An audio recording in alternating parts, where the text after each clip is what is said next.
Hi, good afternoon. I'm Avery Bourne. I represent the 95th District of Illinois. Last month, we filed bipartisan legislation, House Bill 2803, a bill to make sure that state employee pay is permanent through a continuing appropriation. This bill will guarantee state employee pay and make sure that state employees and their families are no longer used as political pawns. There are many ways to approach this issue inside and outside of legislation. Thinking long-term, though, we feel that our legislation is the best approach to avert a government shutdown, to ensure that vital state operations continue, and to make sure that state employees continue to be paid for their work even in the absence of a budget now and in the future. This is also quite simply an issue of fairness. This bill will ensure that state employees are treated the same way and given the same guarantees and protections as legislators and judges.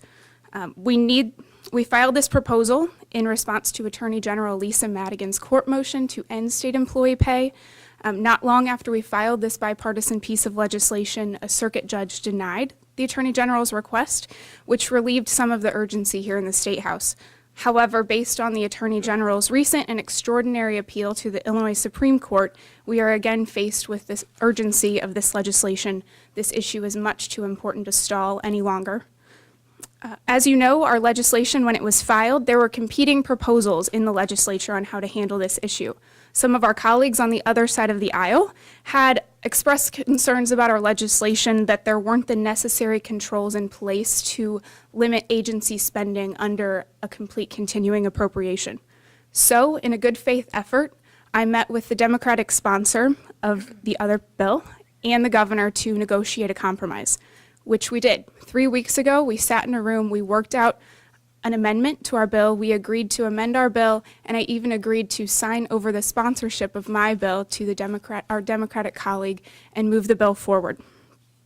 However, since that meeting, we've reached out on multiple occasions and have been met with silence about any amendment. Again, this is much too important of an issue to stall. And we are asking our colleagues today to join us in amending our bill, passing this through the legislature so that we can ensure that state employees and their families receive the pay for the work that they do. We are asking them to move forward with an amendment on a bipartisan basis. If they're unwilling to move forward with us, we will continue to push for this issue to move in the legislature. We all agree that the only way to really solve all of our problems is a General Assembly who makes it an annual practice of negotiating and passing balanced on-time budgets. We remain hopeful that the Senate will continue to negotiate and pass a plan over to us that not only is a balanced budget, but will help our economy grow.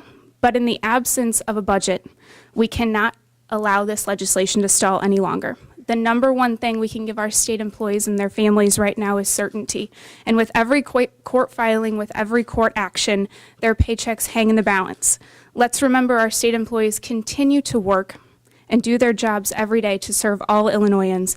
They should get paid for their work, and our bill does just that. I think, as Representative Bourne was talking about, with every court ruling or announcement made about the impasse, that of course causes much uncertainty for our state workers and their family. And I think what this legislation does, putting them in the same category as state legislators and judges, is takes that piece off the table. If they're going to come to work, they're going to get paid. And with each week that passes, there's a new court ruling by the AG, and then the governor mentions something, and then the legislature says something. This is part of the process where we have to move legislation forward.